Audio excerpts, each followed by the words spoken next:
Regenerar. Dar nova vida a algo.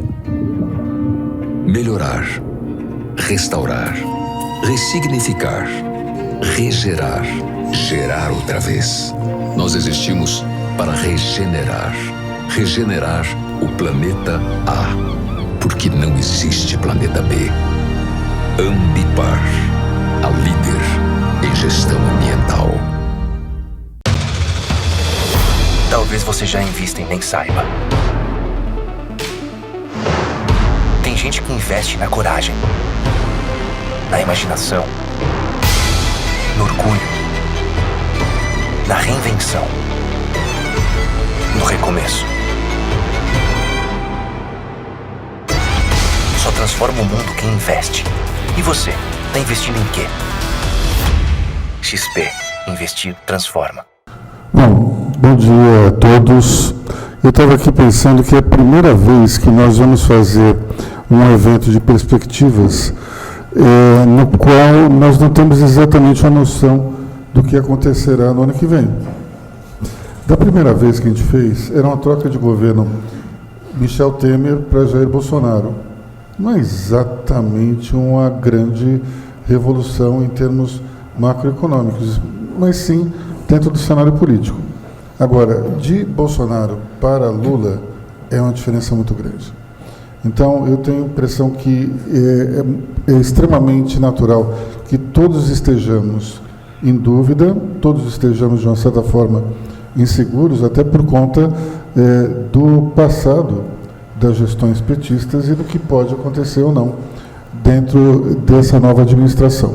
Portanto, precisamos debater bastante a questão política e macroeconômica para, pelo menos, ter uma noção de como é que nós vamos navegar ao longo desses próximos 4 anos.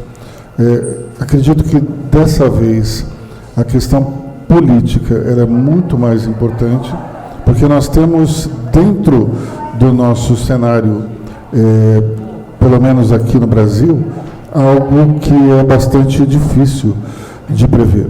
Como é que o Congresso vai se comportar diante de um governo de esquerda que tenta fazer algum tipo de acordo com o Centrão e, enfim, Cira vai tentar nos elucidar. Por outro lado, a gente tem outro desafio incrível, que é como falar sobre macroeconomia sem termos o ministro da Fazenda já escolhido. Apesar de termos essas grandes dúvidas, nós temos algumas pistas que nos deixam, que podem dar indícios no sentido de que cenários a gente deve esperar. Talvez seja interessante começar com a Cila, depois a gente vai para o Fula e termina com o João Manuel. Vamos fazer assim? Começando então, Cila, pela questão política, é divertido porque a gente, ao longo do ano, falou várias vezes aqui e tínhamos a certeza, eu e você, de que haveria uma disputa muito parelha na eleição e que a diferença entre os candidatos seria muito pequena e deu exatamente aquilo que a gente discutiu tantas vezes aqui, né? Bom, agora temos uma outra tarefa que é tentar imaginar o que vai acontecer de 2023 para frente. Então, por favor. Bom dia a todos, muito obrigada. É sempre um prazer estar com vocês aqui, Aloísio, e prazer estar com todos os debatedores. Eu acho que é importante a gente, para pensar o que vai acontecer, saber onde é que a gente está, pelo menos, né? E acho que uma questão importante é que a gente está na América Latina, em um governo parecido com os outros que estão ocorrendo na América Latina, que muita gente olha como uma virada de governos vermelhos, de esquerda, ou pelo menos cor-de-rosa. Eu enxergo muito mais como um ciclo de governos de oposição, onde você tinha direita, entrou esquerda, onde você tinha esquerda, entrou direita. Eleições também muito apertadas, como essa nossa, Luiz. Então, você tem Colômbia, você tem Peru, você tem Uruguai, né, com diferenças muito pequenas, né? Então, os governos já chegam com baixa popularidade, porque você já tem metade do país contra. Então, qualquer um dos governos que fosse eleito aqui no Brasil teria isso, mas sendo um governo de oposição e sendo um governo do PT, com todo o antipetismo que existe no Brasil, eu acho que vai ser muito mais difícil do que em outros momentos, mesmo em 2002, quando o Lula venceu a eleição, que era uma novidade, que era uma página em branco, era um líder sindical, o mundo inteiro olhava para o Brasil, tipo, meu, o que vai acontecer? Mesmo naquele momento, eu diria que o Lula teve mais tranquilidade para começar o governo dele do que agora, em que você tem crise econômica, você tem guerra, você tem uma série de problemas no mundo todo e você tem ainda isso que eu falei, um governo com baixa popularidade. A gente sai da eleição também com um problema que eu considero bastante grave, que é com uma parcela importante da população desacreditando o nosso sistema eleitoral.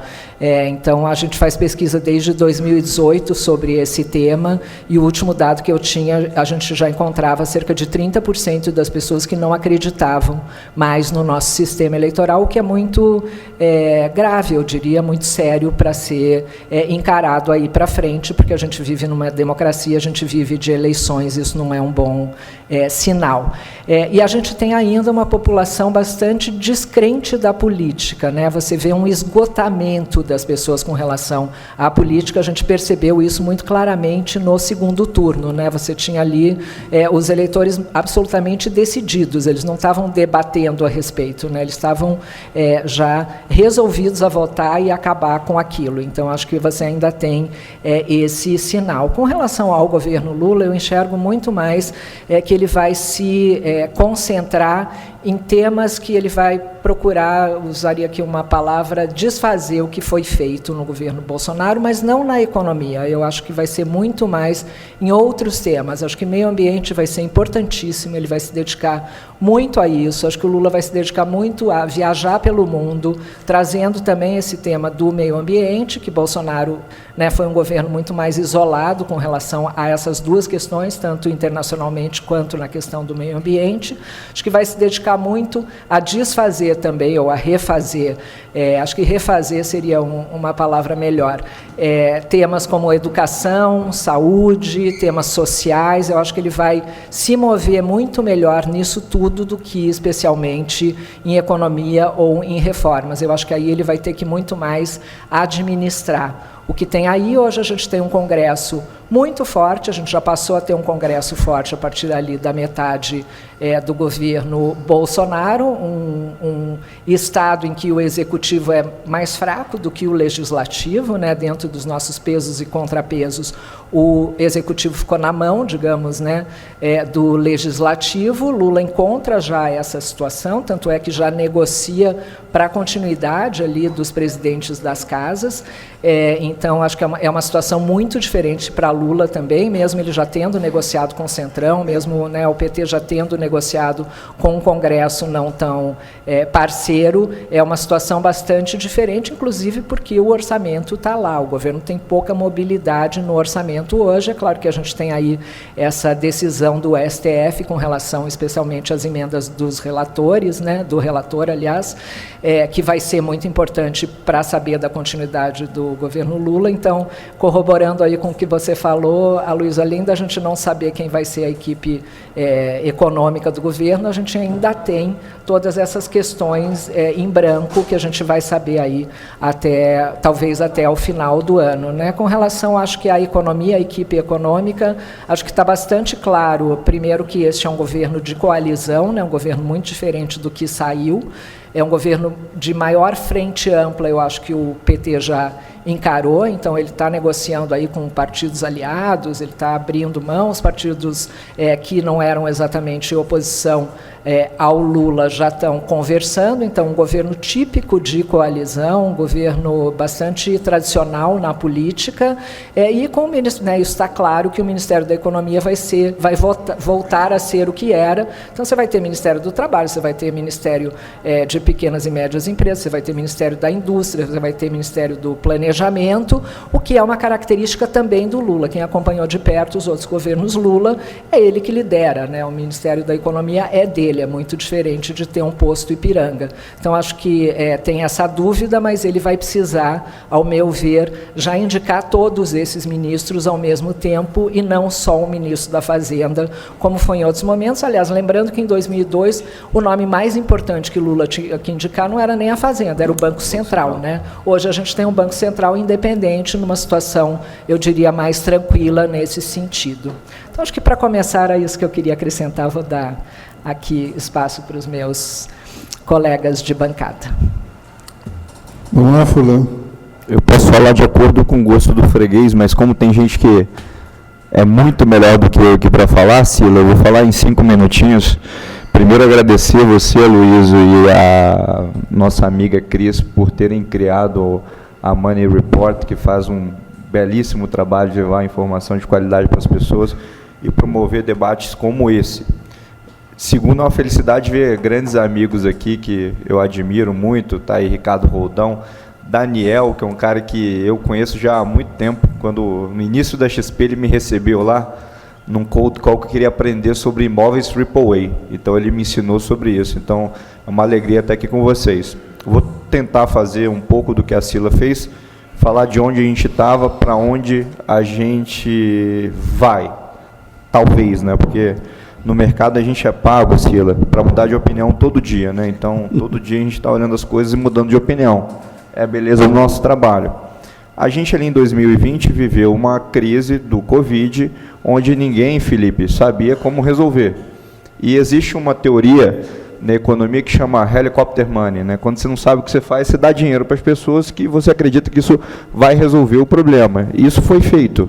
Foi dado muito dinheiro para as pessoas. O problema é que esse dinheiro foi dado num tempo muito curto de espaço. Quando você olha a quantidade de dinheiro injetada na economia, Juliano, na crise de 1929 e na crise de 2008, que talvez foram duas crises comparáveis, em 2008 talvez a gente demorou 10 anos para colocar a mesma quantidade de dinheiro que a gente colocou na economia mundial em um ano. Então é muito dinheiro ao mesmo tempo, num curto espaço de tempo. Isso aí gerou distorções, né? Quem imaginava que carro usado nos Estados Unidos ia subir 50%? Ninguém imaginava. Quem é do setor real aqui, o Daniel, trabalha com real estate, viu os custos das obras explodirem, né? Então, tudo que vai demais se ajusta, e nesse processo de ajuste a gente tem externalidades, né? Isso tudo já era sabido, né? Que a gente ia colocar muito dinheiro, e aí o que reza a teoria econômica? Colocamos muito dinheiro, aumenta a taxa de juros, tira estímulo, vamos desacelerando a economia, e aí a gente vai voltar para a situação normal. Mas aí a gente tem que combinar com os russos, literalmente, né? Porque no meio veio uma guerra entre Rússia e Ucrânia, e a gente não sabia para onde as coisas iam ir. Você tinha uma dependência da Europa de gás natural muito grande, que tem até hoje, né? O grande problema da inflação na Europa é custo de energia. Você tem problema de trigo, por exemplo, a Ucrânia é o 4º maior produtor de trigo no mundo, isso pega na veia a inflação. Então, isso adicionou ainda mais uma complexidade para a gente trazer essa economia para a normalidade, né? Então, pensando esses pontos, né, para onde que a gente chega no Brasil? A gente chega no Brasil, num país onde que, nessa nova economia, e que o social veio para ficar, e que é muito importante, né? Todo mundo, quando vai pedir uma comida no iFood, está lá, essa entrega é neutralizada por carbono. Eu tenho certeza, Luiz, e quando você lá tinha aquele carrão seu bonito, aqueles cortes R3, lembra, Cris? Vermelho, com teto solar, você lavava o carro dia... Não era azul. Era azul? Você lavava o carro dia de sábado, Sila, e deixava a mangueira lá torando a água, né? Hoje você vai fazer isso, um cara lavar um carro no meio da rua e deixar a água escorrendo, ele, no mínimo ele vai tomar um puxão de orelha de alguém. Então, essas coisas vieram para ficar. E aí, quando a gente olha a matriz energética do Brasil, que 70% dela é renovável, é muito difícil qualquer país fazer essa transição energética para energia limpa como o Brasil já está, né? A Índia, que é o país da bola da vez, 90% da matriz energética dela é carvão, né? O cara queima carvão. E aí, Felipe, imagina você comprando o iPhone 14 feito na Índia, na fábrica da Foxconn, com energia suja. Não seria mais legal você comprar o iPhone da fábrica da Foxconn aqui em Campinas, feito com energia elétrica, coisa limpa, bonita, né? Não seria mais bacana? Essa agenda o consumidor vai puxar. E aí o Brasil, ele é a bola da vez de fato para isso, né? A gente tem 200 milhões de habitantes, as instituições aqui funcionam, né? A gente tem um povo unido, trabalhador, temos energia limpa, então tão perto dos Estados Unidos, não tem tudo para dar certo. Agora, há muitos anos que a gente discute a questão fiscal, porque não adianta nada dar certo e a gente tem um juro no Brasil de 14%. Eu estava essa semana, Luiz, lá em Campo Grande, visitando um supermercado do Grupo Pereira, né? Um dos 10 maiores varejistas do país alimentício, né? E eu estava conversando com o presidente, né, o seu Beto, falei, seu Beto, e aí essa loja aqui que você colocou em Campo Grande? A loja é linda, Felipe.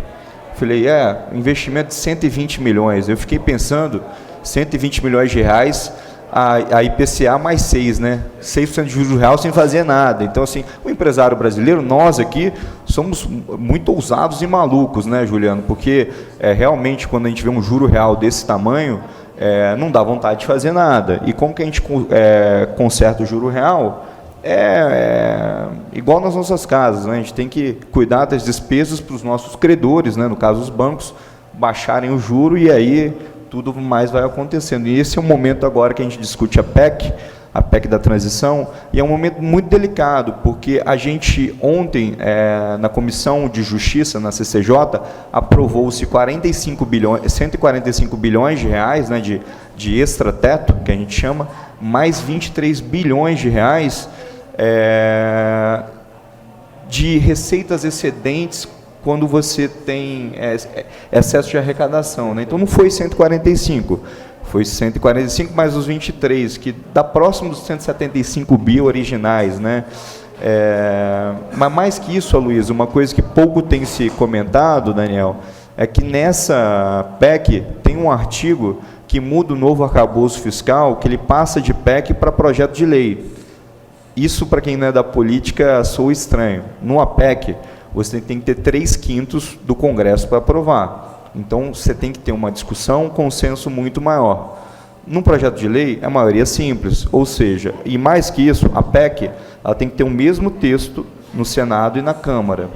No projeto de lei, se ele inicia pelo Senado e a Câmara modifica, o Senado ele é a palavra final. A mesma coisa se ele inicia na Câmara, o Senado revisa, a Câmara tem a palavra final. Ou seja, qualquer governo, a partir desse momento, se tiver a maioria em uma das casas, pode mudar o arcabouço fiscal brasileiro, e isso, quando a gente trata de dívida pública, de perspectiva de fiscal, é muito desafiador.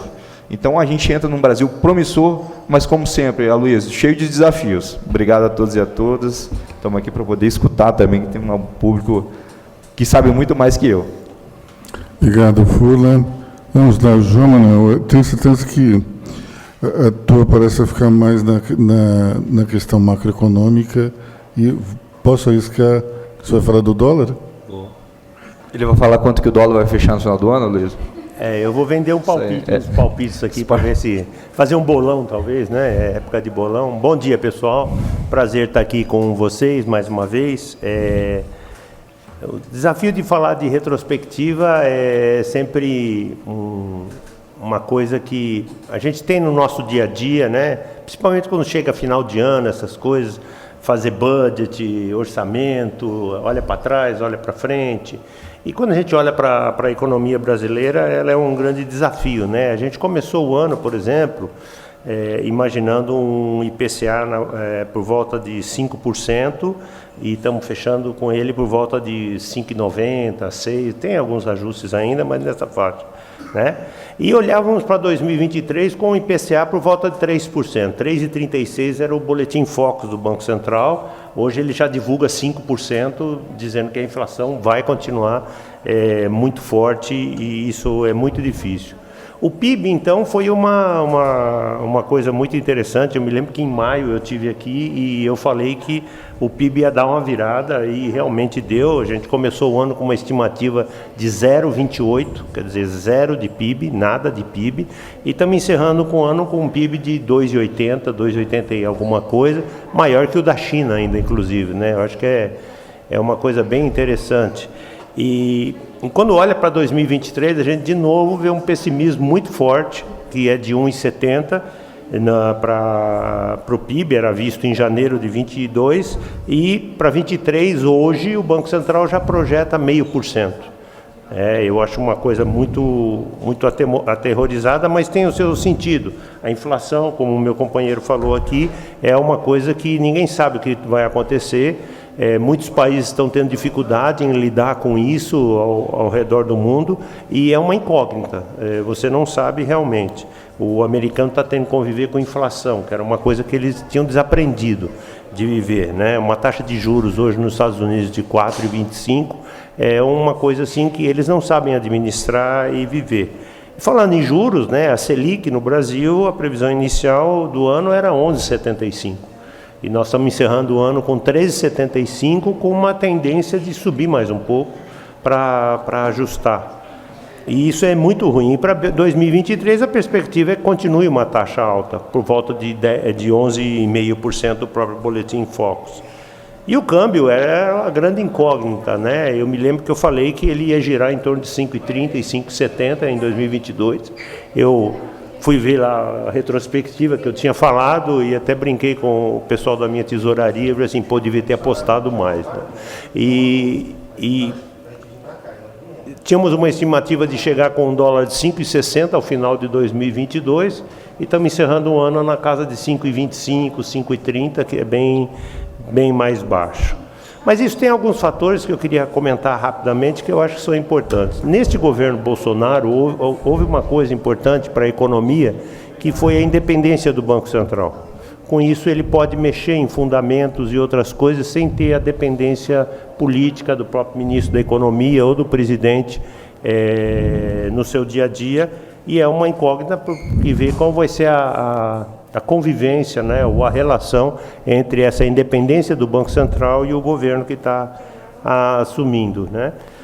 A grande questão é que a projeção que nós temos trabalhado na Travelex é de que nós teremos um ano parecido a este ano, né? Um ano com o mesmo comportamento que nós tivemos e repetindo inclusive alguns números desse ano. Eu, por exemplo, sou uma pessoa que acredito ainda que a força do agronegócio, quando ela entra, realmente, ela mexe no PIB e é uma coisa que a gente não consegue controlar e surpreende a gente, né? A gente tem um país realmente de grandes oportunidades. Eu acredito, sou uma das pessoas que acredita nessa vertente. Isso pode impactar, pode nos surpreender, porque o novo governo ele tem o desafio dos ajustes fiscais. A PEC da transição, que a gente acabou de comentar, são praticamente 168 bilhões, aprovado pela Comissão de Justiça ontem, e também novas estruturas ministeriais, mais ministérios, mais estruturas, divisão. Isso vai produzir impacto na dívida externa e não tem jeito. Isso quer dizer que as despesas do governo vão subir. E aí a gente começa a ter uma discussão entre a alteração da taxa Selic para cima, porque o governo vai ter que precisar mais dinheiro. Então a gente tem dois fatores, a inflação e os juros vão ser o reflexo do que acontecer com o gasto público, é o que a gente deve acompanhar com muito cuidado no nosso dia a dia. Mas, por outro lado, a gente tem coisas muito interessantes que vale a pena comentar. A gente deve ter volta de grandes investimentos no Brasil, fluxos positivos. Por quê? Nós temos, por exemplo, os fundos ambientais que saíram do país e agora já estão sinalizando o retorno de volta ao país, o Fundo da Amazônia e outros fundos, e são valores bem expressivos que devem fazer muita diferença. Isso vai impactar a taxa de câmbio, não acredito que impacte a taxa de juros, mas vai dar na taxa de câmbio um volume, uma fluidez muito forte que deve fazer com que essa taxa de câmbio tenha algumas flutuações um pouco mais fortes mas ao mesmo tempo vão fazer com que ela ela seja, ao final, ela atinja outro patamar e fique naquela faixa até que novas coisas aconteçam.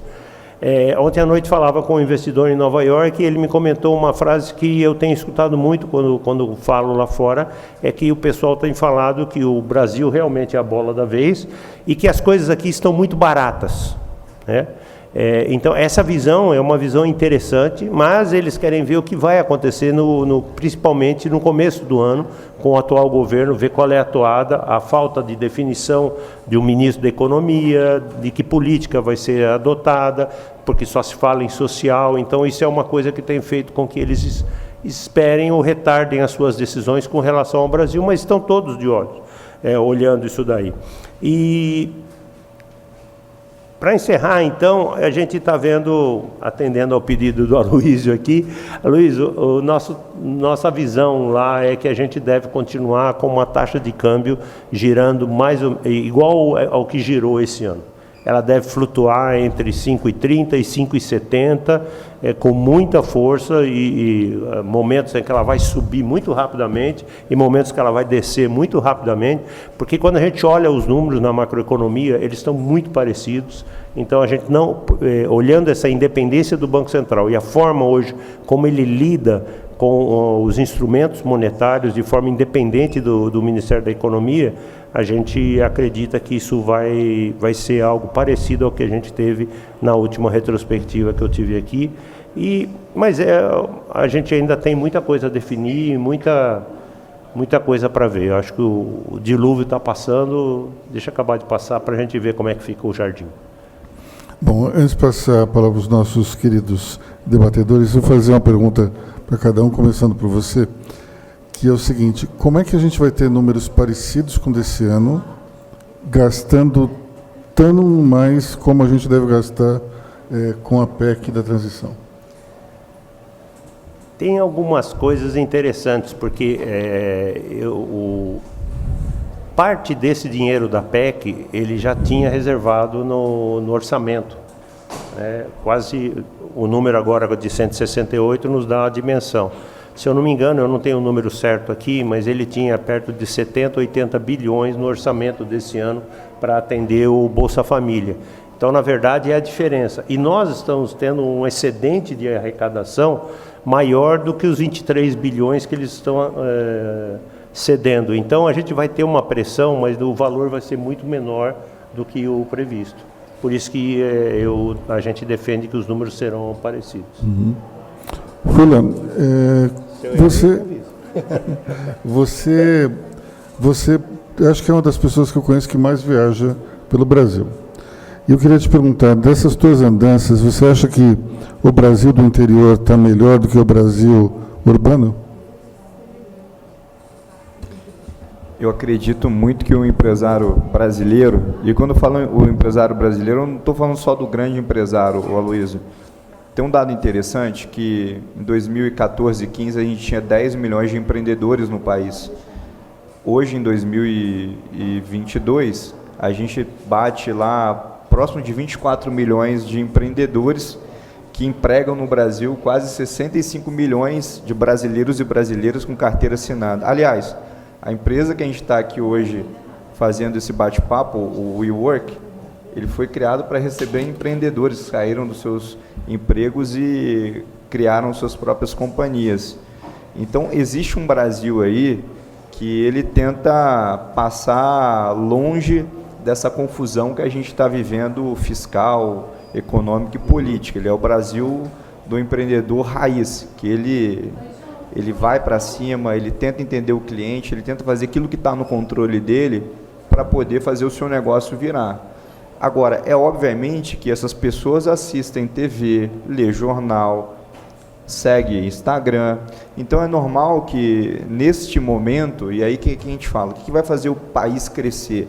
São esses 24 milhões de empreendedores confiantes que a economia vai continuar minimamente ajustada, que as contas públicas vão continuar minimamente organizadas para que a gente não entre num descontrole fiscal, que isso é muito ruim para todos, né? O dinheiro perde valor, o juro continua subindo e o pior de todos os problemas, que é a inflação, que prejudica as pessoas que mais precisam que o dinheiro renda alguma coisa, né? O poder de compra lá da Dona Maria e do seu João ali, ele vai por água abaixo numa inflação muito alta. Então, eu diria que, não só no interior, mas também nas capitais, o empreendedor brasileiro, corajoso, que vai atrás, que tenta fazer aquilo que está no controle dele, ele continua ainda acreditando que as coisas vão dar certo. Aliás, é isso que faz qualquer um empreender, né, Luiz? Quando você montou a Money Report, você montou essa empresa aqui há 7 anos. Há 7 anos. 7 anos, falando de 2014, né? Não era um momento econômico do Brasil muito propício, né? Mas você teve a coragem de empreender, assim como você, 24 milhões de brasileiros fazem isso todo dia. O que a gente tem que fazer é ajudar essa vida desse empreendedor a ficar mais fácil. Como é que a gente ajuda isso? Dando mais liberdade econômica e fazendo com que minimamente as condições macroeconômicas brasileiras fiquem estáveis para que esse cara consiga tomar um dinheiro mais barato, para que o consumidor dele veja a renda dele subir. Então, é muito importante que o macro também corrobore nisso. Obrigado, Fula. Sila, a gente falou da relação do governo com o Congresso, dessas perspectivas dentro do espectro político, mas em relação ao Supremo, o que você acha que vai ser, como é que você acha que vai ser a relação do governo Lula com o STF, já que nós tivemos 4 anos de um caos instaurado entre o governo e o jurídico? Antes de responder a sua pergunta, se me permite, eu queria complementar um pouco a questão das cidades menores do interior do Brasil. A gente vive, como vocês sabem, um apagão de dados hoje, porque a gente não teve o censo, mas acho que quando o censo sair, a gente vai se deparar aí com um Brasil diferente, evidentemente, mais envelhecido, com outras características, mas também com uma volta das pessoas ao interior, né, depois de anos de migração para as grandes cidades. E eleitoralmente, o que a gente já percebeu, mas a gente tem que se debruçar ainda em cima desses dados, é que a gente vê um interior aí mais conservador, com uma visão bastante diferente da política e do Estado do que as grandes cidades. Então, a gente viu uma diferença de votos aí, e é um fenômeno que não ocorria anteriormente. Então, acho que a gente aqui, como quem lida com a política e também com a economia, evidentemente, vai ter que olhar. Com relação enfim, até a esses pesos e contrapesos, né, que a gente chama na democracia, com relação à relação entre o executivo, o legislativo e o judiciário, eu vejo um momento de muito mais distensão, né? Até pelas próprias características dos governos, né? Bolsonaro tem uma característica chamaria aqui de confronto, acho que não é uma boa palavra, mas, enfim, de puxar muito para um lado e para o outro, redes sociais, apoio popular, bolha, enfim, é um jeito de governar muito diferente de Lula. Outro dia eu falei que Lula é um conciliador, quase me xingaram, falando, como assim Lula é um conciliador? Ele é, né, gente? Eu acompanho o Lula desde que ele era líder sindical aqui no ABC, eu era repórter. O Lula era o sujeito que ia, estava até comentando isso com o Fula antes da gente entrar, era o sujeito que ia lá e inflamava a plateia, né, os caras que estavam em greve, mas depois era o sujeito que ia lá e negociava o salário de todo mundo com o patrão, né? Então, esse é o Lula, acho que ele teve essa característica ao longo da vida política dele o tempo todo. Eu vejo o Lula muito mais indo ao STF, primeiro conversar para depois tomar atitudes, negociando, conversando mesmo antes. Acho que isso vai ser uma característica bastante importante do governo, que é conversar antes da coisa se voltar ao contrário, né? Então, eu enxergo assim. Tem um detalhe interessante, quando o Lula entrava para a Assembleia no estádio, ele, em vez de entrar diretamente no palanque, ele ia pelo gramado. E ele ia conversando com todo mundo até chegar ao palco. Ou seja, ele ia pegando consenso. Quando ele chegava lá em cima, ele sabia que proposta iria ser aprovada por aclamação. Tinha a leitura. Então, só isso acho que já demonstra como é que funciona a cabeça do presidente eleito. Agora, Cira, mas só para terminar esse assunto, se houver, digamos, uma relação mais pacífica entre Lula e o STF, Isso, de uma certa forma, não vai mostrar que, de fato, os ministros do Supremo tinham uma relação enviesada com o governo Bolsonaro? Eu acho que essa é uma narrativa que vai persistir, porém, você também, olhando pelo outro lado, você via também uma relação enviesada do presidente Bolsonaro com o judiciário, né? Agora, que o judiciário não tem apoio popular, não tem, né? Nem o Congresso, a gente vive aí, como eu falei nas minhas palavras iniciais, uma tensão muito grande, um esgotamento muito grande e uma tensão com os níveis de poder que eu não acho que vão melhorar, não. Bom, vamos passar aqui para os nossos debatedores. Ora, a Cris foi embora com o microfone.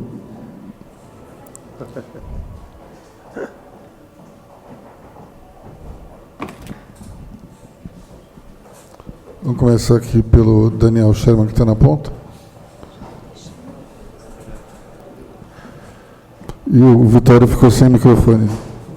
Mas depois me dão. Depois me dão.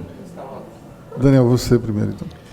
Não, bom dia a todos. Fulano, obrigado aí pelas palavras. Cris e Aloysio, prazer estar aqui com todos vocês. Bom, depois de escutar tudo isso e falar um pouquinho da questão do mercado imobiliário, é bem interessante, porque a gente sempre viveu no Brasil inflação e o imobiliário, ou ativos imobiliários no Brasil, sempre foi proteção contra a inflação.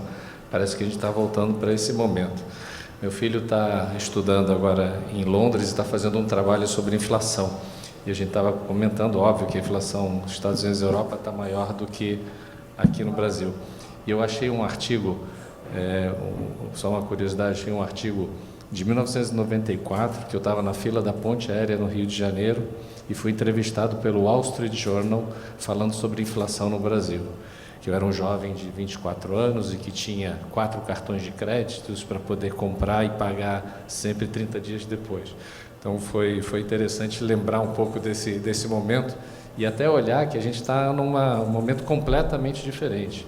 Essa questão da questão imobiliária, quando a gente olha o Brasil e olha os Estados Unidos e Europa, a questão dos juros lá em inflação, o impacto é muito maior do que aqui. Apesar de 13% tem que deixar o dinheiro guardado e não fazer nada, a gente vê que aqui os empreendedores, como foi muito bem colocado, continuam fazendo e desenvolvendo. A gente está vendo também, quando a gente analisa diferentes classes de ativos, uma diferença muito grande. Lá na época que o Fulano veio me visitar, o AAA era o ativo imobiliário que custava mais caro, comparado com residencial de alto padrão, com logística, com qualquer outro ativo. Hoje, isso inverteu. Você vê ativos residenciais nas regiões mais nobres vendendo a R$40 mil por metro quadrado, 45 mil, quando um AAA às vezes chega na faixa de 20, 25. Isso nunca aconteceu. Mas é meio óbvio, né? Porque o residencial aqui, ele é pouco alavancado e as pessoas vão comprar, alguém para lançar um empreendimento novo, faz a conta, taxa de juros, custo financeiro, o custo de construção que subiu muito, então precisa ter uma margem no final. Enquanto que quando você olha um ativo que você faz como classe de ativo, de fundos imobiliários e receitas recorrentes, tudo caiu em função da taxa de juros. Então, eu acho que hoje essa questão está muito distorcida. Se a gente olhar ainda no mercado de escritórios, com a questão da vacância que aumentou durante a crise, durante a pandemia, em função que a vacância aumentou em função da pandemia, gera ainda uma pressão maior nessa situação. E para complementar essa situação super complexa, a gente vê que as empresas ainda não existe uma tendência ainda para onde isso está caminhando, de home office, de menos pessoas nos escritórios, a forma de utilização do escritório vai ser diferente. E em diferentes ativos, essa situação também vai ser diferente. A gente implementou o home office na sexta-feira, assim acabou a conversa. Todo mundo no escritório, sexta-feira em casa. O escritório fica aberto, mas você pode ir. Porque aquela questão de você decidir se pode fazer home office, mas tem que ser na terça ou na quarta, aí você começa uma outra discussão. O outro ativo que foi muito bem sucedido durante a pandemia e continua muito forte no Brasil, isso vai continuar desenvolvendo, é a questão logística, né? Porque a questão da internet e dos ativos de entregas, isso continua crescendo e vai continuar. Então, esse é um tipo de ativo que cresceu muito. O que a gente está vendo são algumas novas ideias e algumas novas situações aparecendo. Uma classe de ativo lá fora que está muito forte e cresce muito é produtos de life science, com empreendimentos de escritórios junto com laboratórios de empresas novas, startups de biotecnologia, que está crescendo muito. Então, isso é algo que a gente começa a olhar muito inicialmente aqui no Brasil, como foi escritórios há 20 anos ou como foi logística há 10 anos atrás. E a outra classe de ativo que começa a aparecer também são ativos para estúdios de cinema, né? Netflix, Amazon Prime, estão vindo fazer produções no Brasil e não existem projetos e empreendimentos de estúdios de cinema preparados para esse tipo de ativos. Então, isso é algo que começa a aparecer, tem uma demanda e não tem. Agora, é claro que tudo vai depender de como a questão macro, a questão de juros e inflação vão se desenvolver. Ainda fica difícil, e com todo esse cenário confuso que a gente está vendo, perceber que as empresas vão investir no curto prazo. Existem muitos empreendimentos já em desenvolvimento, onde provavelmente as margens reduziram bastante, e mesmo no residencial, na hora do repasse, na entrega dos empreendimentos, a gente tem que ver se a gente não pode ter uma potencial crise novamente, em função dos custos que subiram demais e a renda não acompanhou. Então, provavelmente, a gente pode ter uma crise de novo dos distratos que aconteceu no passado e que uma lei que vai ser testada agora, que foi feita durante a pandemia.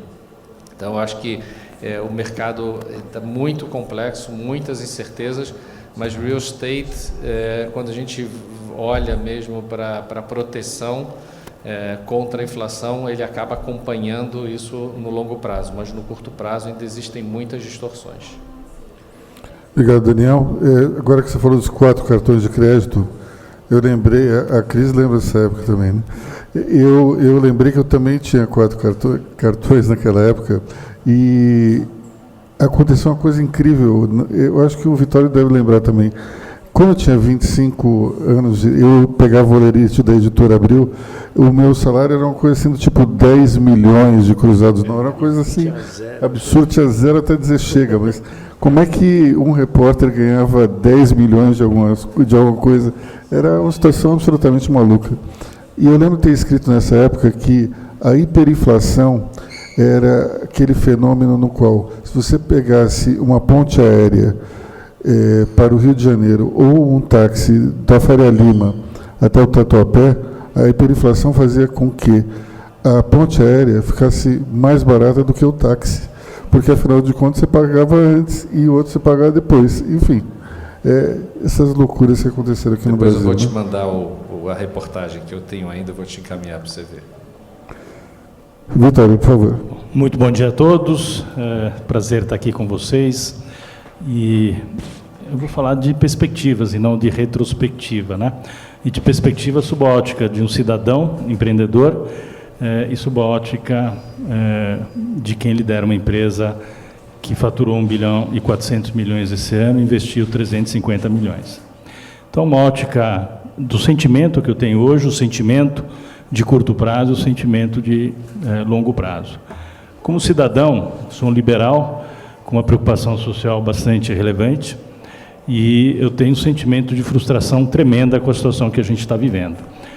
Porque, infelizmente, o liberalismo caiu na mão de um péssimo governo, que deu de presente para todos nós o retorno de um péssimo governo que destruiu o país de 2002 a 2016. Então, eu não poderia estar feliz com a situação, e óbvio que essa situação influencia também a minha visão de curto e médio prazo, quando a gente fala de condução da companhia. Mas eu sempre tenho, eu sou um otimista, eu tento olhar as coisas do lado positivo, e quando teve a eleição do Lula, eu procurei me despir de qualquer preconceito ideológico e falei, puxa, a tal da frente ampla talvez seja uma oportunidade da gente ter um cenário diferente dessa vez. E, na verdade, o sentimento que eu tenho hoje é que talvez não seja tão diferente dessa vez também, porque as primeiras ações que a gente viu ao longo dessa transição, né, são ações que trazem para o cenário político e para o cenário de protagonismo as mesmas pessoas que estiveram na liderança desse processo que destruiu o país ao longo dos últimos 14 anos que foram citados. Então, é também um sentimento de frustração. Eu tenho dificuldade de enxergar como que o Brasil vai ser protagonista no futuro de médio e longo prazo. Porque para a gente ser protagonista no futuro de médio e longo prazo, nós temos que ter um projeto de país. E o projeto de país, que quem está no poder a partir de 1º de janeiro, definitivamente ele já é conhecido. E eu acho que nós temos uma situação mais grave ainda. O projeto de país que esse grupo político enxerga é um projeto de país de um mundo diferente do mundo que nós temos hoje. O mundo mudou muito ao longo dos últimos 22 anos, 20 a 22 anos. E eu tenho hoje muita dúvida se as pessoas que vão voltar ao poder a partir de 1º de janeiro têm um mínimo de entendimento do mundo que nós estamos vivendo hoje. Eu hoje tenho quase certeza que essas pessoas não têm essa visão, elas vão voltar ao mesmo tipo de visão que elas compartilharam com a gente ao longo da década, 2 décadas atrás. Então, eu tenho um sentimento de frustração quando penso no país a longo prazo. Quando venho para o curto prazo, eu acho que o Brasil, concordo com a Cecília e com o Furla, eu acho que o Brasil ele é diferente de 20, 30 anos atrás. O Brasil de 20, 30 anos atrás é um Brasil com uma economia muito concentrada em alguns poucos setores da economia e muito concentrada regionalmente. O Brasil de hoje, nos últimos 20 anos, se descentralizou, né? A gente tem uma economia muito mais descentralizada e nós temos regiões muito fortes que ajudam a ter peso e contrapeso no desenvolvimento econômico. Então, quando penso do ponto de vista da condução da empresa nos próximos 4 anos, eu não estou preocupado. Eu estou inserido no setor de tecnologia, serviços de tecnologia, outsourcing, as empresas precisam disso e a gente vai continuar crescendo. A gente poderia crescer mais, a gente poderia ter um desenvolvimento de negócios muito mais relevante, possivelmente não vai acontecer, mas eu acho que os empresários que souberem identificar os segmentos de mercado que vão, os setores da economia, os segmentos de mercado que vão se desenvolver, que vão conseguir surfar a onda, como surfaram nos últimos 4 anos, a gente vai continuar progredindo e vai continuar prosperando. Então, acho que a gente vai continuar tendo 2 Brasis. O Brasil das pessoas que dão certo e o Brasil das pessoas que não dão certo. Quando, na realidade, a gente, se tivesse um projeto de país de longo prazo, poderíamos construir um Brasil que desse certo para todas as pessoas. Infelizmente, eu não estou enxergando isso.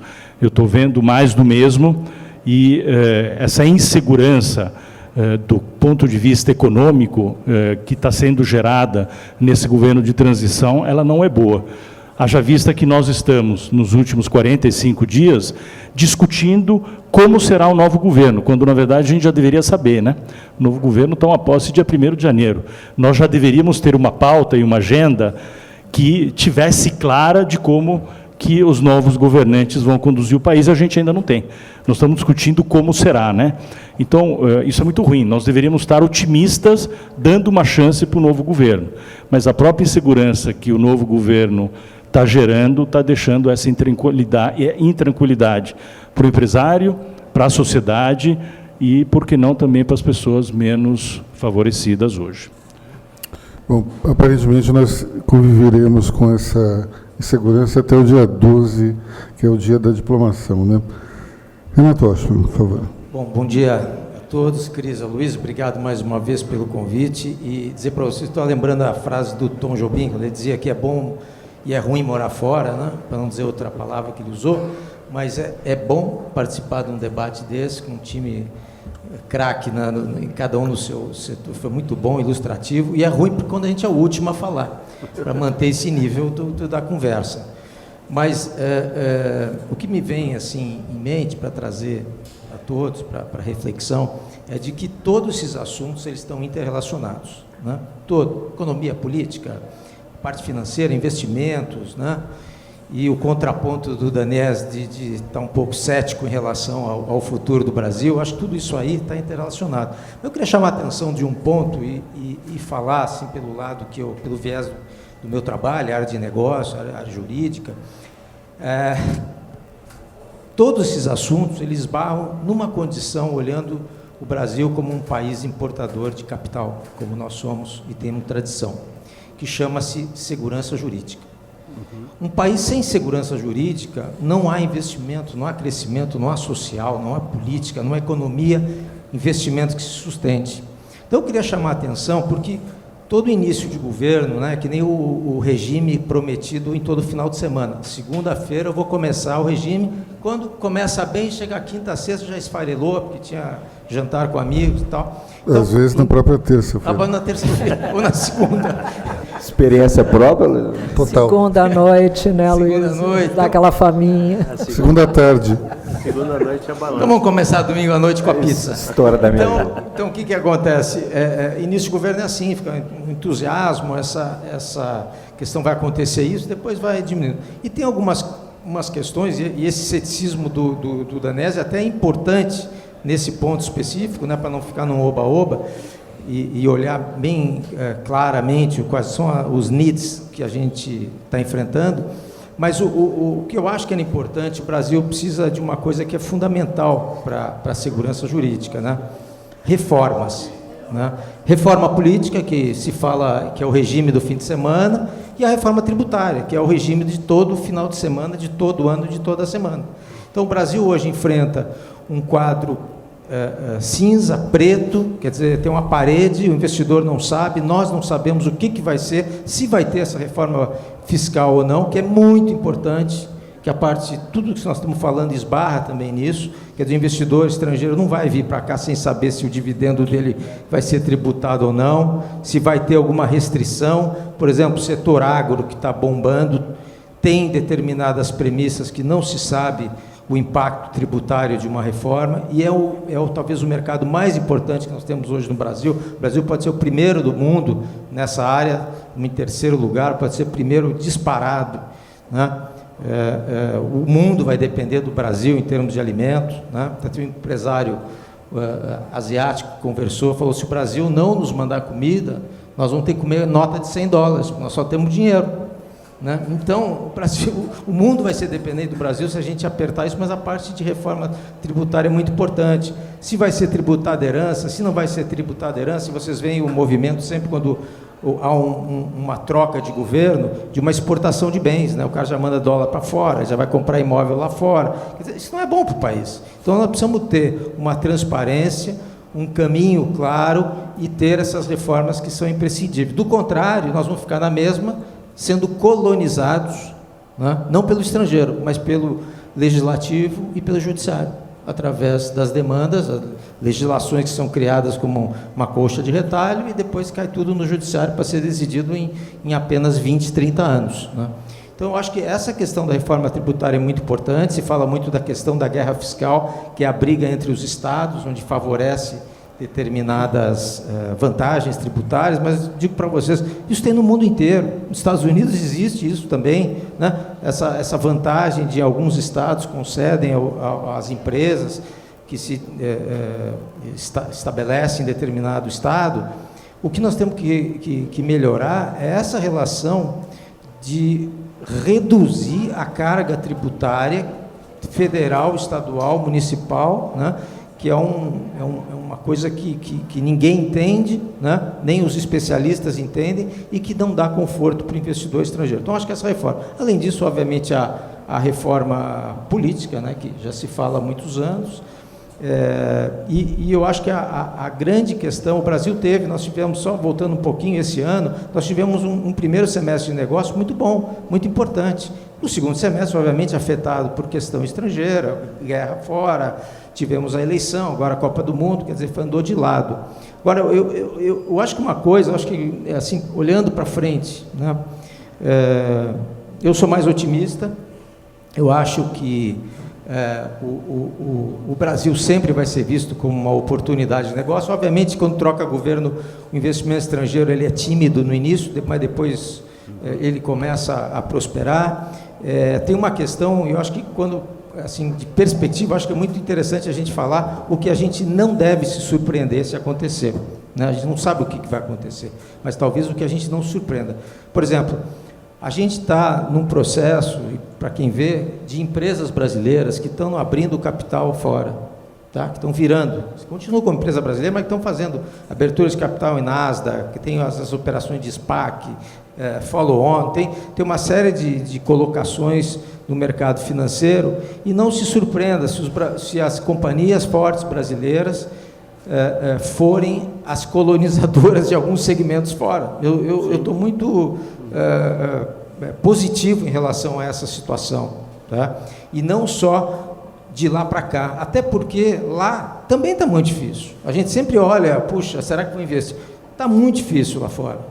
Está complicado, os Estados Unidos também passam por um momento sensível, Europa nem se fala. Então, a gente tem que ver que a gente não pode ser dependente do capital, mas a gente tem que estar olhando as oportunidades que vão acontecer ao longo desse ano, tá? E sempre quando tem crise, nos ensinou o seguinte: é a grande oportunidade para o empresário brasileiro, tá? Porque quando a crise lá fora, as multinacionais vendem a posição aqui, vendem. E aí surge a oportunidade para o empresário brasileiro comprar, e comprar barato, companhias ou investimentos, enfim, que for carteiras aqui. Isso é uma oportunidade. A outra oportunidade, se vier dinheiro de fora, melhor ainda. Então, acho que a tônica é que, eu diria para vocês que, eu acho que para quem é neto e filho de imigrantes, né, como eu sou, a gente é muito otimista com relação ao Brasil. E o Brasil vai prosperar, vai para frente, o Brasil não vai ficar parado. O Brasil, com o potencial que tem, por exemplo, na área agro, não vai parar nunca, a menos que o governo resolva socializar as fazendas, coisa que não vai acontecer, não tem espaço para isso mais no mundo. Então, do meu ponto de vista, eu acho que a gente tem, sim, dificuldades para enfrentar no início do ano, né? Mas no médio e longo prazo, o Brasil vai bem. Só fazer um gancho aqui, Luiz, esse ponto que você trouxe, Renato, de olhar sob uma perspectiva de cima, né? Então, lá fora também as coisas estão complicadas, e aí a Sila falou de eleição na América Latina, né? E quando eu vou conversar com os investidores estrangeiros, né, como é que eles comparam a gente? Eles comparam com os países pares, né, que é Brasil, Rússia, Índia, China, né, os BRICS, né? Não está difícil de ganhar desses outros caras, não, viu? Assim, até um amigo meu que ele falou: o Brasil pode ganhar essa disputa por WO, porque a Rússia não dá para fazer negócio com os caras. A China cada vez mais trazendo medidas econômicas minimamente estranhas, né? Índia, você tem um problema que a bolsa indiana, o valuation, né, o valor das empresas indianas é o dobro das brasileiras, né? Então, assim, lá a bolsa está cara, tem pouca liquidez, né? E tem essa questão da matriz energética, e por aí vai. Então, agora, não que isso nos faça esquecer o problema do fiscal, porque é o que o Vitório disse, né? Num país onde a economia anda de lado, você tem vencedores e perdedores, né? E principalmente perdas do lado social. Então, é importante que a gente tenha minimamente uma política fiscal estruturada para que a gente crie, além de vencedores, um ambiente social importante para o nosso país. O Renato falou sobre o Brasil ser um importador de capital. Isso me lembrou uma coisa, João Manuel, que é o seguinte: a gente tem um caixa, né, um volume de reservas cambiais muito alto. Já foi 355, passou para 362, caiu um pouco, mas a gente pode fazer alguma coisa com esse dinheiro, ou esse dinheiro fica ali parado só para a gente pagar as obrigações internacionais? Porque me parece ser uma montanha de grana que a gente não pode fazer nada. Explica para a gente para que servem, afinal de contas, essas reservas cambiais. Bom, eu não vim preparado para dar aula, né? Então, mas a reserva bancária, junto com a reserva de dólares, né? Ela é o lastro do país, né? Então, se hoje a gente consegue ter um Banco Central independente que faz a gestão econômica, é porque esse lastro dá para ele a condição de fazer as manobras que precisam. E tem algumas coisas que são bem interessantes. Rapidamente falando, se você entrar lá na página do Banco Central, tem aquele projeto BC+, é um BC com um jogo da velha, né? Então você clica lá e ele vai mostrar os pilares desse projeto. Se você clicar em competitividade, ele vai mostrar os 4 principais projetos que ele tem lá que suportam isso daí. O primeiro projeto foi o Open Bank, que já cresceu e se tornou o Open Finance. O segundo projeto foi o Pix, né, que revolucionou e hoje, isso, só para vocês terem uma ideia, o último dado do Banco Central recolheu de papel moeda em circulação no mercado algo em torno de 4 bilhões de reais. Tá? O terceiro é a desregulamentação, a principal é a desregulamentação cambial, e a quarta é o real digital que ele está lançando. E tudo isso ele só pode fazer por causa da composição dessa reserva. Isso faz com que ele tenha estabilidade para gerar essa descentralização da economia, como a gente acabou falando aqui, e fazer. Então, o papel dessa reserva bancária é exatamente dar estabilidade para a moeda e fazer com que o governo ou o Banco Central tenha os instrumentos necessários para fazer a gestão da economia. Quando a gente teve a crise em 82, com a dívida externa, que não tinha dinheiro para pagar nada, é porque o cofre estava vazio. Hoje o Brasil tem uma outra condição.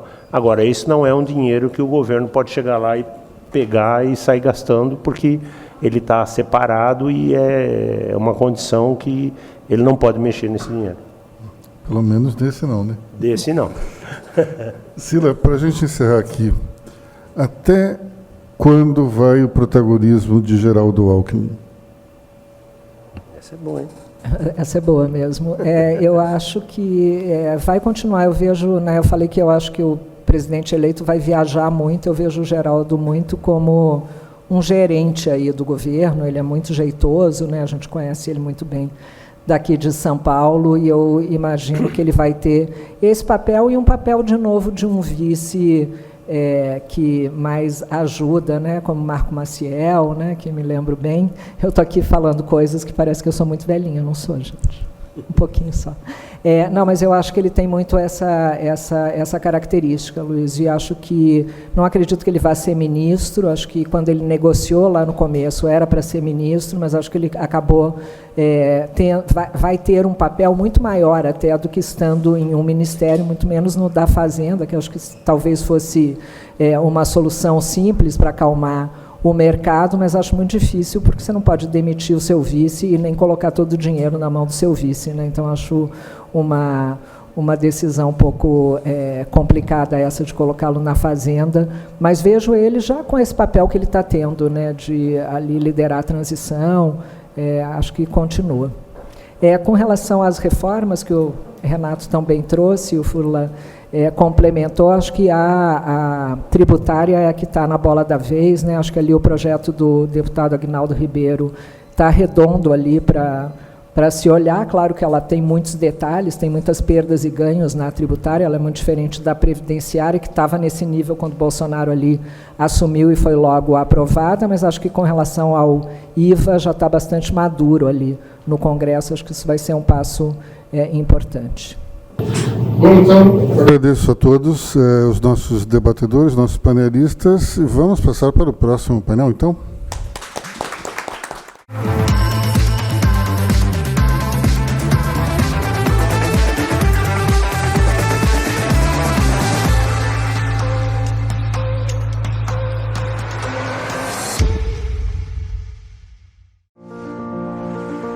Sim, nós simplificamos. Sim, nós facilitamos. Sim, nós solucionamos, porque somos feitos de conhecimento e diariamente movidos para fazer melhor. Sabemos que desafios são sempre únicos. Então, soluções nunca serão iguais. Para alguns, solucionar é desafio. Para outros, solucionar é negócio. Para nós, solucionar é razão de ser. Simpress. Sim, simplesmente solucionamos.